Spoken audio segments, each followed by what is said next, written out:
దైవికొచ్చినోళ్ళందరికి నమస్తే. అసలేమైపోయారు భయ్యా ఈళ్ళంతా? ఏం జరుగుతుంది ఈళ్ళ కెరియర్‌లో? మొన్న Nagashaurya 'bad boy Karthik' cinema వస్తుందంటే రిలేటివ్‌లీ కొత్త యాక్టర్స్‌తో చేసిన 'పాపం ప్రతాప్' అండ్ 'తిమ్మరాజుపల్లి టీవీకి' చూపించిన ఇంట్రెస్ట్ కూడా ఆడియన్స్ ఆ సినిమా మీద చూపించలేదు. ఊహలు గుసగుసలాడే తర్వాత 'లవర్ బాయ్' క్యారెక్టర్స్‌కి పర్ఫెక్ట్‌గా సెట్ అవుతాడనుకున్న శౌర్య ఇప్పుడు ఇంతలా ఓవర్‌లుక్ చేయబడతాడని అస్సలు ఎక్స్‌పెక్ట్ చేయలేదు. అప్పుడు తగిలింది భయ్యా గట్టిగా. ఇప్పుడు కిరణాంబవరం, సంగీత్, తిరువీర్ అని వీళ్ళని యంగ్ యాక్టర్స్ అని ఇస్తున్నాం కానీ అసలు వీళ్ళకి ముందు యంగ్ ప్రామిసింగ్ యాక్టర్స్ అని చెప్పుకునే శౌర్య, నారా రోహిత్, కార్తికేయ, సుధీర్ బాబు వీళ్ళంతా సైలెంట్గా ఎలా వెనుకబడిపోయారని చిన్నగా షాక్ అయ్యా. ఇంటెన్స్ రోల్స్ అంటే గుర్తొచ్చే రోహిత్ 6 ఇయర్స్ ఎందుకు సైలెంట్ అయిపోయాడో తెలీదు. మెగా ఫ్యామిలీ అంటే ఓన్లీ కమర్షియల్ సినిమా అనే ట్యాగ్ని జరిపేసే హీరో వచ్చాడనుకున్న వరుణ్ తేజ్కి 6 ఇయర్స్గా సక్సెస్ లేదు. ఏమైపోతున్నారు వీళ్ళంతా? టాలీవుడ్కి టాలెంటెడ్ హీరోస్ దొరకాలనుకుంటే వరుస ఫెయిల్యూర్స్తో గట్టిగా వెనుకబడిపోయారు. అసలు వీళ్ళలో ఆ ఫైర్ తగ్గిపోయిందా, లేక స్క్రిప్ట్ సెలెక్షన్లో క్లారిటీ మిస్ అయిందా? ఈరోజు వాళ్ళని మళ్ళీ గుర్తు చేసుకుందాం భయ్యా. వాళ్ళకి వాళ్ళేంటో గుర్తు చేద్దాం. ఫస్ట్, కార్తికేయ. లాస్ట్ 2 ఇయర్స్గా తను ఏమైపోయాడో ఎవ్వరికీ తెలీదు. RX100 ఒక సెన్సేషన్ అది.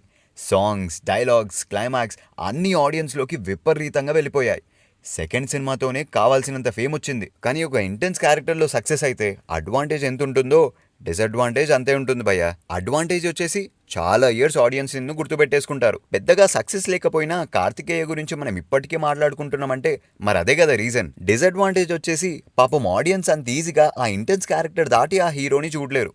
ఆ ఇంపాక్ట్ని మర్చిపోయేలా చేయడం చాలా కష్టం. విజయ్కి అర్జున్ రెడ్డిలా కార్తికేయకి కూడా అదే జరిగింది. కానీ రిజల్ట్ పక్కన పెడితే కార్తికేయ ఫిల్మోగ్రఫీలో మంచి క్యారెక్టర్స్ అండ్ కాన్సెప్ట్స్ ఉన్నాయండి. గ్యాంగ్ లీడర్ ఒక సీన్లో నానినే డామినేట్ చేసేస్తాడు.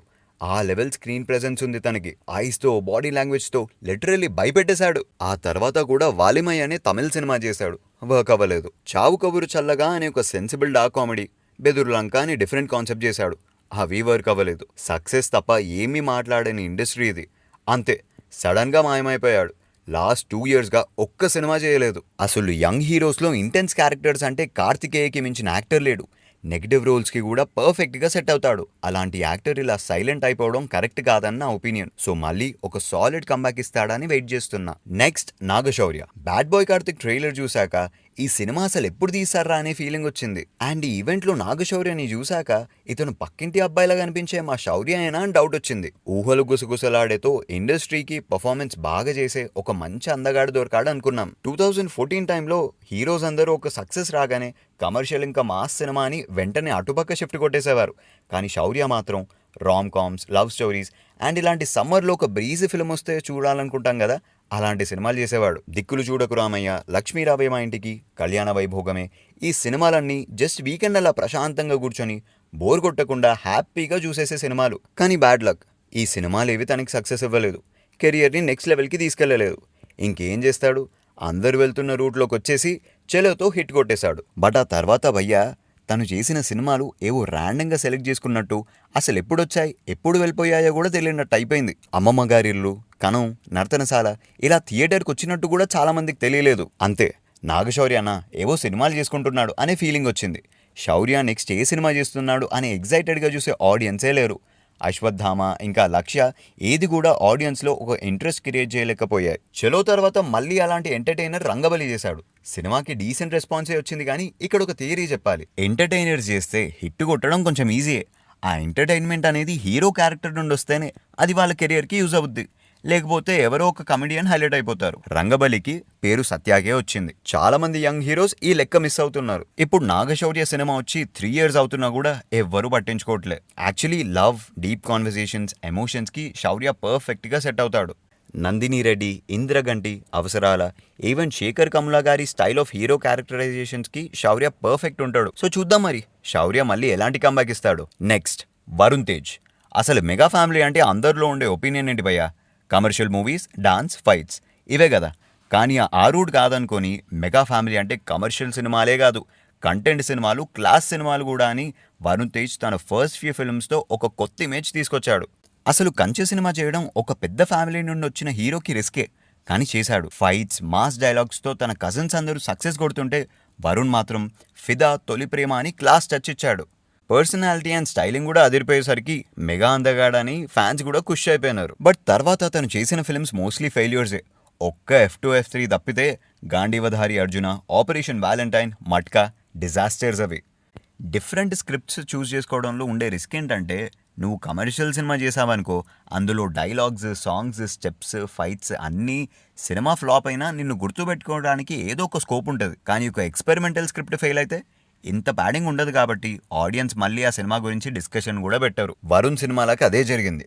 అండ్ ఫెయిల్ అయినా సరే మళ్ళీ ఆ కైండ్ ఆఫ్ మూవీసే చేయడం వల్ల వరుణ్ మూవీస్ మీద ఆడియన్స్కి ఇంట్రెస్ట్ తగ్గిపోయింది. దాదాపు 50 crore బడ్జెట్తో తీసిన మట్కా కలెక్షన్స్ 3 crores కన్నా తక్కువే వచ్చాయంటే మీరే అర్థం చేసుకోండి మార్కెట్ ఎంత డౌన్ అయిపోయిందో. బట్ ఫైనలీ డిఫరెంట్ ఫిలిమ్స్కి ఆడియన్స్ రిలేట్ అయ్యే సింపుల్ ఎంటర్టైనర్స్కి మధ్య బ్యాలెన్స్ ఉండాలనే విషయం వరుణ్ రియలైజ్ అయినట్టున్నాడు. Next horror entertainer Korean Kanakaraju and తర్వాత రూరల్ స్పోర్ట్స్ డ్రామా భరి అనే మూవీస్ చేస్తున్నారు. సో ఈ మూవీస్ మాత్రం సక్సెస్ అయితే మళ్ళీ తనకు ఉన్న ఇమేజ్ అండ్ క్రేజ్ తనకు వచ్చేస్తుంది. నెక్స్ట్ సత్యదేవ్ కెరియర్ చాలా విచిత్రంగా అనిపిస్తుంది భయ్య. అంటే అండర్ రేటెడ్గా ఉన్నప్పుడు అందరూ తను సక్సెస్ అవ్వాలని మాట్లాడుకుంటూనే ఉన్నారు.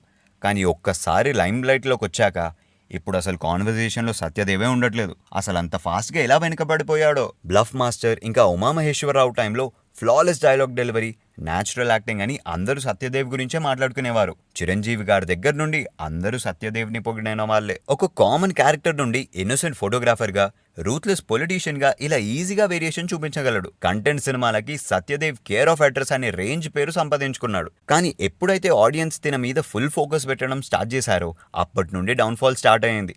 ఉమామహేశ్వరరావు తర్వాత సత్యదేవ్ 10+ మూవీస్లో యాక్ట్ చేస్తుంటాడు.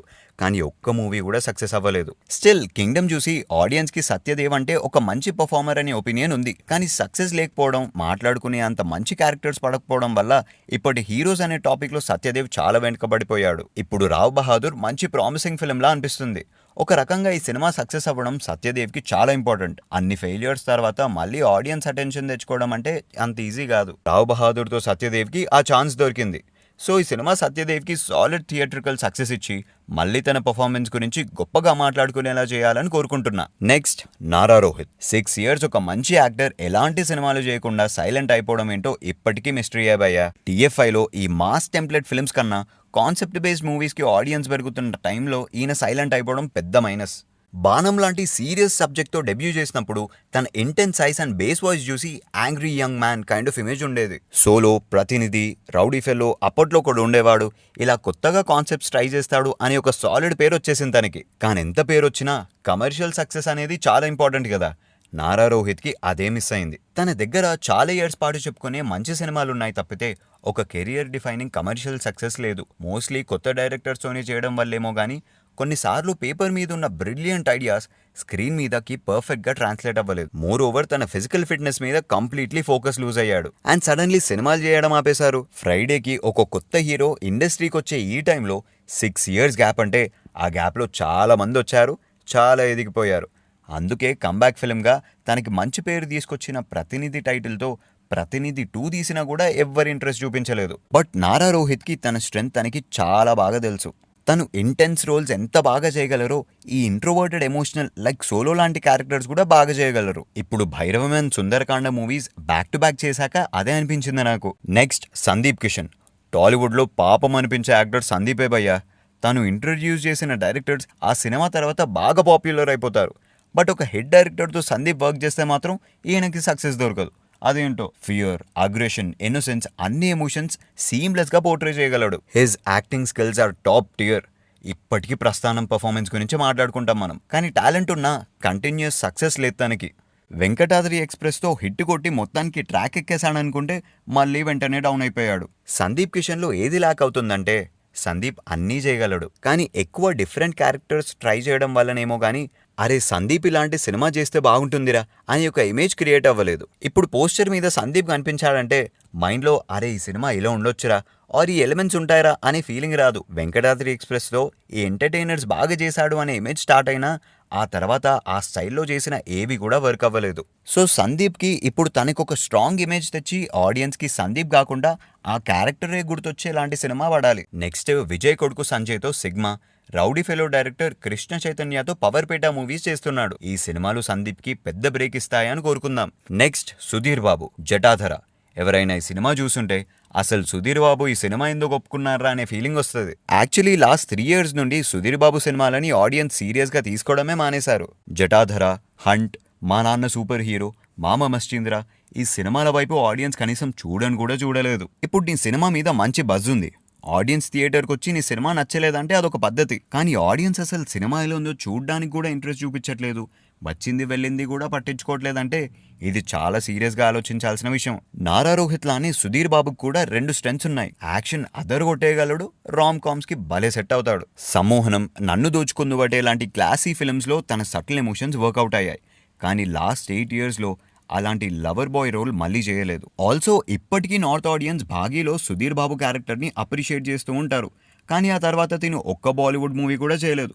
ఇదెందుకో అర్థం కాదు. అండ్ ఎలాంటి హీరోకైనా మాస్ యాక్షన్ రోల్స్ కన్నా ఆడియన్స్కి దగ్గర చేసే క్యారెక్టర్స్ పడాలి, అప్పుడే వాళ్ళు మన మూవీస్కి ఇంట్రెస్ట్ చూపిస్తారు. అట్ ప్రెసెంట్ సుధీర్ బాబుకి అలాంటి క్యారెక్టర్స్ పడాలి. నెక్స్ట్ రాజ్ తరుణ్. అసలు రాజ్ తరుణ్ ఇండస్ట్రీకి రావడమే ఒక తుఫాన్లా వచ్చేశాడు. ఉయ్యాల జంపాల ఈవెంట్లో నందిని రెడ్డి గారు ఒక మాట అంటారు, రాజ్ తరుణ్ స్క్రీన్ మీదకి వచ్చిన ప్రతిసారి చుట్టూ ఉన్న యాక్టర్స్ అందరినీ తినేశాడని. ఉయ్యాల జంపాలేమో గానీ సినిమా చూపిస్తా మామలో నిజంగానే రావు రమేష్ లాంటి గ్రేట్ యాక్టర్నే కొన్ని సీన్స్లో డామినేట్ చేసేస్తాడు. ఆ టైంకి తనకి 22-23 years ఉంటాయి అంతే. అయినా సరే తన ఎనర్జెటిక్ స్క్రీన్ ప్రెజెన్స్తో అదరగొట్టేశాడు. ఇక నెక్స్ట్ కుమారి 21Fలో టోటల్ షిఫ్ట్ కొట్టి చాలా మెచ్యూర్ పర్ఫార్మెన్స్ ఇచ్చాడు. ఒక typical Telugu cinema hero feels అస్సలు ఇవ్వడు. తన slang, screen presence and relatable middle class వైబ్స్తో యూత్కి కనెక్ట్ అయిపోయాడు.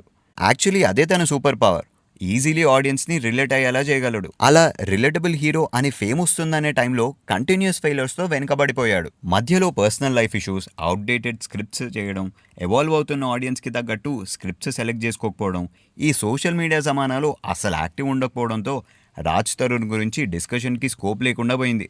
అలా రాజ్ తరుణ్ మాయమైపోయాడు. మంచి యాక్టర్, హోప్ త్వరగా కంబ్యాక్ ఇవ్వాలి. వీలే అండి ఒక తుఫాన్లో వచ్చి నెక్స్ట్ స్టార్స్ అవుతారు, పెద్ద రేంజ్కి వెళ్తారనే ఒపీనియన్ క్రియేట్ చేసి సడన్గా డౌన్ అయిపోయిన పొటెన్షియల్ ఉన్న హీరోస్. వీళ్ళని చూసాక నాకు ఒకటి అర్థమైందండి, నువ్వు ఎలాంటి సినిమాలు చేసినా నువ్వు చేసే క్యారెక్టర్స్కి ఆడియన్స్ అయితే రిలేట్ అవ్వాలి లేదా ఓన్ చేసుకోవాలి. అప్పుడే ఎక్కువ రోజులు గుర్తుపెట్టుకుంటారు. లేదు సక్సెస్ కోసం అప్పుడు ట్రెండ్లో ఉన్న టెంప్లేట్ సినిమాలు చేసేద్దామనుకుంటే ఆ ఫేమ్ అండ్ సక్సెస్ పేకమేడ లాంటిదే. ఒక ఫెయిల్యూర్ లాంటి గాల్జాలు మొత్తం కొలాప్స్ అయిపోద్ది. అయితే స్పెసిఫిక్గా వీళ్ళ గురించే ఎందుకు మాట్లాడానంటే మంచి యాక్టర్స్ అండి వీళ్ళు. వీళ్ళలో టాలెంట్ అండ్ పొటెన్షియల్ ఉంది. గుడ్ యాక్టర్స్ ఎప్పుడు సైలెంట్ అయిపోకూడదు అండ్ వాళ్ళ గురించి మనం మాట్లాడుకోవడం ఆపకూడదు. అందుకే ఈ వీడియో. వీళ్ళే కాకుండా ఇంకొంతమంది హీరోస్ ఉన్నారు.